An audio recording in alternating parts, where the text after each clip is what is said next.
IMS Goa का interview process. और दोस्तों इंटरव्यू में कौन से क्वेश्चंस आ सकते हैं। तो दोस्तों इस वीडियो में हम जानेंगे कि इंटरव्यू प्रोसेस को आपको कैसे हैंडल करना है और आपको कैसे उसको क्रैक करना है। तो नमस्कार दोस्तों, सेलर ज्ञान में आपका स्वागत है। मैं आपका सेलर फ्रेंड शुभम आ जाए एक नया टॉपिक लेके। तो लेट्स गेट स्टार्टेड।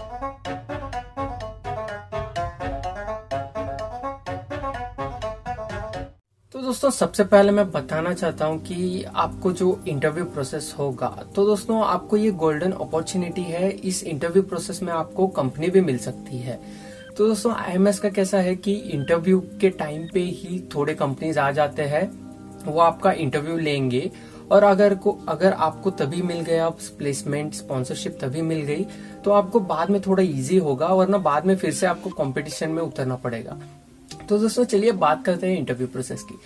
तो दोस्तों सबसे पहले जब आप इंटरव्यू रूम में जाओगे तो आपके सामने 4 या 5 लोग रहेंगे। 3-4 कंपनीज के HR रहेंगे और IMS के डायरेक्टर भी रहेंगे। तो वो आपसे क्वेश्चंस क्या क्या पूछेंगे हम अभी जानेंगे। तो दोस्तों सबसे पहले मैं एक ट्रिक बताना चाहता हूँ कि आपको आपकी इंग्लिश पे इम्प्रूवमेंट करना है। मतलब आपकी इंग्लिश थोड़ी बहुत अच्छी होनी चाहिए कि आप इजीली फ्लुएंटली ये कर सके, कम्युनिकेट कर सके।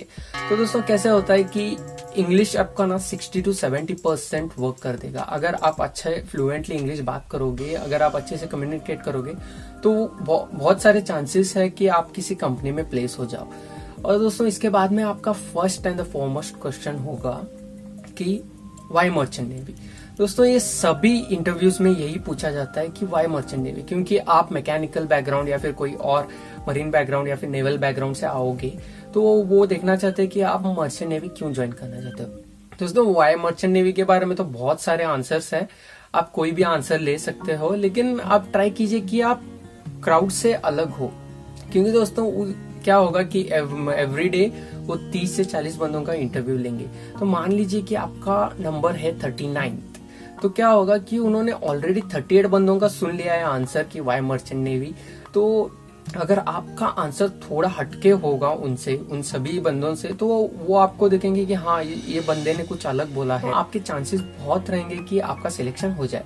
और इसके बाद में नेक्स्ट क्वेश्चन होता है, या तो वो फैमिली के बारे में पूछेंगे। अगर उन्होंने फैमिली के बारे में पूछा, जैसे मुझे पूछा था कि फैमिली के बारे में बताओ, तो मैंने बताया था कि मेरे डैड आर्मी में थे। तो इसका नेक्स्ट क्वेश्चन आया था कि आर्मी में किस पोस्ट पे थे। फिर मैंने ऐसे बताया कि इस पोस्ट पे थे, ऐसे थे। तो उन्होंने बोला कि तुम आर्मी वाले के बेटे हो तो तुम आर्मी क्यों नहीं ज्वाइन किए, नेवी क्यों चाहते हो, मर्चेंट नेवी में क्यों आना चाहते हो। तो दोस्तों ऐसे क्वेश्चन आएंगे। और अगर फैमिली के बारे में क्वेश्चन नहीं आया तो हॉबी के बारे में आएगा। तो मुझे क्वेश्चन आया था कि हॉबीज क्या थे, तो मैंने बताया था कि मुझे रूबिक्स क्यूब खेलना बहुत पसंद है। तो इसके बाद में उनका क्वेश्चन था कि तुम कितने मिनट में सॉल्व करते हो। तो मैंने बताया कि मैं 1.5 से 2 मिनट में मेरा सॉल्व हो जाता है। तो इसके बाद में उनका क्वेश्चन था कि वर्ल्ड चैंपियन कौन है जिसका वर्ल्ड रिकॉर्ड है रूबिक्स क्यूब में। तो वैसे तभी मुझे उतना याद नहीं था, लेकिन मैंने एक चाइनीज बंदे का नाम ले लिया था, क्योंकि उनको भी आइडिया नहीं था कि रूबिक्स क्यूब के बारे में। तो ऐसे ही कोई एक नाम ले लिया और वो चल गया। तो दोस्तों इसके बाद में नेक्स्ट क्वेश्चन था कि उन्होंने पूछा कि तुम रूबिक्स क्यूब कैसे सॉल्व करते हो, कभी मुझे सिखाओगे क्या। तो मैंने बोले हाँ ठीक है, सिखा दूंगा किसी दिन करके। और इसके बाद में अगर उन्होंने हॉबी के बारे में नहीं पूछा तो आपको प्लेस के बारे में पूछेंगे। समझ लीजिए कि आप मुंबई से हो, तो मुंबई में वो कुछ भी पूछेंगे कि मुंबई में रिसेंट इवेंट क्या हुआ था, या फिर मुंबई की कोई हिस्ट्री पूछेंगे, या फिर ऐसे पूछेंगे कि मुंबई से गोवा आने के लिए कितना टाइम लगता है, कौन सा ट्रेन है, ऐसे कुछ भी पूछ सकता है। ये सब क्वेश्चंस है, ये सिर्फ आपको कंफर्टेबल करने के लिए होता है, मतलब आप रिलैक्स फील हो जाए। क्योंकि बहुत सारे बंदे तो फर्स्ट टाइम ऐसे इंटरव्यू अटेंड करते रहते हैं, उसके ऊपर से जो 4-5 बंदों को आप देख के तो डर जाओगे। और मेरे वक्त में तो ऐसा था कि वो चारों बंदे, मतलब मुझे कुछ भी करके अंदर आना ही था, तो बहुत फटी थी, फट के मतलब हाथ में आ गई थी। तो दोस्तों आप समझ सकते हो कि उस टाइम पे अगर वो हमें थोड़ा कंफर्टेबल नहीं कराएंगे तो हमें बहुत स्ट्रेस्ड होगा, और स्ट्रेस के कारण हम कुछ भी उल्टा पुल्टा आंसर दे सकते हैं। और फिर इसके बाद में मेरा क्या हुआ कि डायरेक्टर सर के पास हमारा पूरा मार्कशीट होता है, सभी अपने डिटेल्स होते हैं, राइट फ्रॉम 10th 12th से इंजीनियरिंग के सभी सेमेस्टर्स के मार्क्स वो सब होते हैं, और अपने कुछ भी करिकुलम जो भी किया है वो सब उनके पास डिटेल होते हैं। तो वो चेक करके पूछेंगे, क्योंकि थोड़े बंदों का क्या होता है कि उनके स्टार्टिंग सेमेस्टर में बहुत अच्छे मार्क्स होते हैं, लेकिन जैसे सेमेस्टर बढ़ते जाता है वैसे उनके मार्क्स घटते जाते हैं। तो वो क्वेश्चन करेंगे कि तुम देखो कि तुम्हारा स्टार्टिंग में इतना अच्छा था लेकिन बाद में इसका प्रोग्रेस कम हो गया है, मार्क्स कम हो गए। तो वो आपको आंसर रेडी रखना पड़ेगा कि ऐसे क्यों हो गया, क्या गलती थी आपकी, वो सब। दोस्तों ये याद रखिए कि आप कुछ भी है वो सच बोलिए, कुछ भी ऐसे बुलशिट कुछ भी करने मत जाइए। क्योंकि क्या होगा दोस्तों कि वो आपके सामने जो बंदे हैं वो इस फील्ड में 20-30 सालों से है, उनको बहुत सारा एक्सपीरियंस है। तो आप कुछ भी झूठ बोलोगे तो वो पकड़े जाओगे, क्योंकि उन्होंने बहुत सारे ऐसे हजारों बच्चों को देखा है ऐसे झूठ बोलते हुए। तो कुछ झूठ मत बोलिए, कुछ यूज नहीं आएगा। अगर आपने झूठ बोला तो आपके चांसेस फिर से कम हो जाएंगे। तो जो है वो सच बता दीजिए। तो दोस्तों इसके बाद शुरू होगा आपके यल लगने का प्रोसेस। मतलब दोस्तों इसके बाद रियल टेक्निकल क्वेश्चंस आएंगे जिसमें आपकी फटके 4 हो जाएगी। तो इसके बाद कैसे होता था कि क्वेश्चंस कैसे आते हैं, मैं ये जो क्वेश्चंस बताऊंगा ये जनरल क्वेश्चंस है। मतलब मेरे जितने भी फ्रेंड्स हैं उन सबको आए थे ऐसे क्वेश्चंस। ऐसे नहीं कि यही क्वेश्चंस आएंगे, लेकिन इस तरीके के क्वेश्चंस आ सकते हैं। तो दोस्तों इसमें बहुत कॉमन क्वेश्चन है कि हाउ डज शिप फ्लोट। तो शिप कैसे फ्लोट होता है, ये क्वेश्चन बहुत लोगों ने पूछा है। तो इसका आंसर बहुत लोग देते हैं कि floatation, centre of buoyancy, Archimedes principle.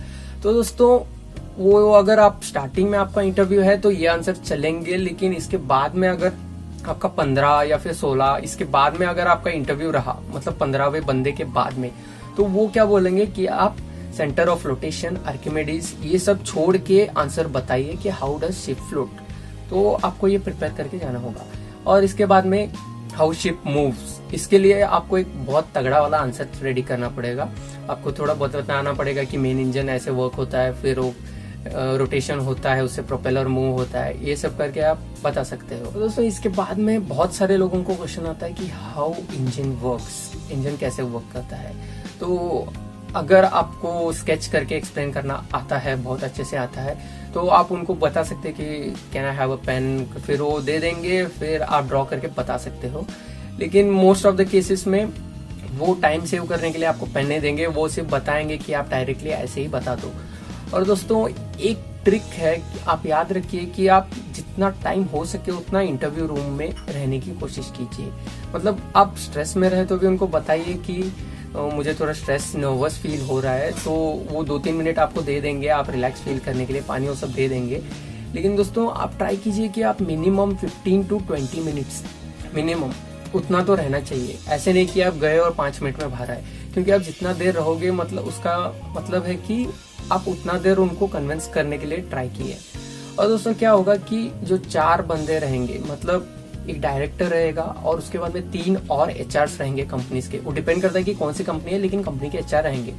तो दोस्तों वो सभी आपको क्वेश्चन पूछेंगे, सभी लाइन से। वो आपका बस जो डिटेल्स रहता है उनके हाथ में भी रहता है, और उनके पास भी एक पेन और नोटपैड रहता है जिसमें वो आपके सभी डिटेल्स लिखते रहते हैं कि आपने कैसे आंसर दिया, क्या क्या बोला। तो दोस्तों वो ऐसे बजर राउंड की तरह, मतलब रैपिड फायर की तरह, वो एक क्वेश्चन के बाद में एक क्वेश्चन आपके ऊपर डालते जाएंगे और आपको उसको टैकल करना है। अगर किसी क्वेश्चन का आंसर नहीं आता तो बता दीजिए कि मुझे नहीं आता, I am not aware of this answer. ऐसे डायरेक्ट बता दीजिए, उनका भी टाइम मत वेस्ट कीजिए और आपका भी ये मत कीजिए। तो इसके बाद में दोस्तों मुझे एक क्वेश्चन था कि व्हाट इज क्रैंकिंग। तो क्रैंकिंग के बारे में मुझे पता नहीं था, इसलिए मैंने डायरेक्ट बता दिया। मतलब क्रैंकिंग इतना पता था कि भाई हम जो कोई भी इंजन में वो रस्सी डाल के खींचते हैं वो क्रैंकिंग बोलते हैं, लेकिन वो क्यों करते हैं, कैसे करते हैं, उसके बारे में मुझे कुछ आइडिया नहीं था, इसलिए मैंने डायरेक्ट बोल दिया कि sir I don't have any clue. और इसके बाद में बहुत सारे बंदों को ये क्वेश्चन है कि व्हाट इज टैपेट क्लियरेंस।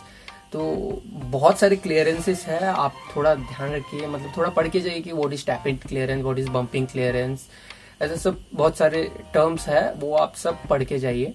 इसके बाद में दोस्तों एक क्वेश्चन था जो मेरे फ्रेंड को आया था कि उसको पूछा था कि आपने लेथ मशीन पे वर्क किया है क्या। तो उसने बताया कि हाँ। तो उसका क्वेश्चन था कि जो लेथ मशीन में जो कूलेंट यूज करते हैं वो कूलेंट का नाम क्या है। तो दोस्तों उसका आइडिया तो मुझे अभी तक पता नहीं है कि उसका कूलेंट का नाम क्या होता है, लेकिन उसको वो वाला क्वेश्चन आया था, तो आप थोड़ा देख के जाइए। और इसके बाद में और एक क्वेश्चन था कि लेथ मशीन में कौन से ऑपरेशंस होते हैं, ये बताना होता है। और दोस्तों और एक क्वेश्चन ऐसा हो सकता है कि मुझे पूछा था कि तुम बाइक चलाते हो क्या। फिर मैंने बोला हाँ। फिर कौन सी बाइक करके पूछा। फिर उसके बाद में उन्होंने पूछा कि अगर तुम बाइक के जो किक है उस पर किक करोगे तो क्या होगा। तो दोस्तों उसका आंसर आपको रेडी रखना पड़ेगा कि कैसे होता है, क्या होता है। और मुझे ट्रक के इंजन का भी पूछा था कि ट्रक में कौन सा इंजन होता है, कैसे वर्क करता है। और दोस्तों और एक मेरे फ्रेंड को एक क्वेश्चन था कि जो फ्यूल इंजेक्टर है उसका प्रेशर कितना होता है। तो दोस्तों अगर आप मैकेनिकल बैकग्राउंड से हो तो आपको ये फ्यूल इंजेक्टर के बारे में तो मोस्टली नहीं पूछेंगे, लेकिन आप अगर मरीन या फिर नेवल आर्क ऐसे बैकग्राउंड से हो तो दोस्तों आपको ये जरूर पूछेंगे कि फ्यूल इंजेक्टर का प्रेशर कितना होता है। तो दोस्तों अगर आप अब तक वीडियो देख रहे हो इसका मतलब है कि आपने इंटरव्यू प्रोसेस को बहुत ही सीरियसली लिया है। तो दोस्तों मैं आपको बताना चाहता हूँ कि आप मेरे दूसरे वीडियोस को थोड़े देखो, जो भी एजुकेशनल वो सब है, क्योंकि वो सब मरीन रिलेटेड है। तो आप मतलब ये ड्राइव कर सकते हो, उनको बता सकते हो कि हाँ मुझे इस बारे में जानकारी है। आपने अगर उनको बता दिया कि मैं मैकेनिकल का हूँ फिर भी मुझे ये मरीन रिलेटेड थोड़ा बहुत नॉलेज है, तो आपके चांसेस ज़्यादा होंगे। और दोस्तों एक याद रखिए कि जो भी HR आपको क्वेश्चन पूछेगा, कंपनी के HR कुछ क्वेश्चन पूछेगा, तो आप ये याद रखिए कि वो जो 3 लोग हैं वो आपको लेना चाहते हैं, लेकिन आपको प्रूव करना है आपको कि आप उनके कंपनी के लायक हो। तो दोस्तों ये याद रखिए कि अगर वो क्वेश्चन पूछ रहे हैं तो आप उसका अच्छे से आंसर दीजिए, ऐसे आंसर बताइए और ऐसे इंग्लिश में बताइए कि वो कन्विंस हो जाए कि हाँ भाई यही बंदा है, मेरे कंपनी के लिए चाहिए। तो दोस्तों ये याद रखिए। तो दोस्तों ये तो था इंटरव्यू प्रोसेस के बारे में थोड़े कुछ क्वेश्चंस। अभी थोड़ा मैं मेरा पर्सनल एक्सपीरियंस बताना चाहता हूँ कि कैसे इंटरव्यू प्रोसेस था और मेरा कैसे गया। तो दोस्तों बेसिकली अगर आपको पता नहीं होगा तो मेरा मतलब मैं मरीन इंजीनियर हूँ, तो मुझे थोड़ा बहुत नॉलेज था पहले से, क्योंकि मैंने 4 साल मरीन के बारे में पढ़ा है। लेकिन थोड़ा वो सीन था इसलिए मुझे फिर से GMA करना पड़ रहा है। तो इसमें क्या था कि जो भी क्वेश्चंस हमें आएंगे, जो भी मरीन इंजीनियर्स है उनको आएंगे, तो उनको सभी शिप रिलेटेड ही आएंगे, उनको कोई भी मैकेनिकल रिलेटेड नहीं आएगा।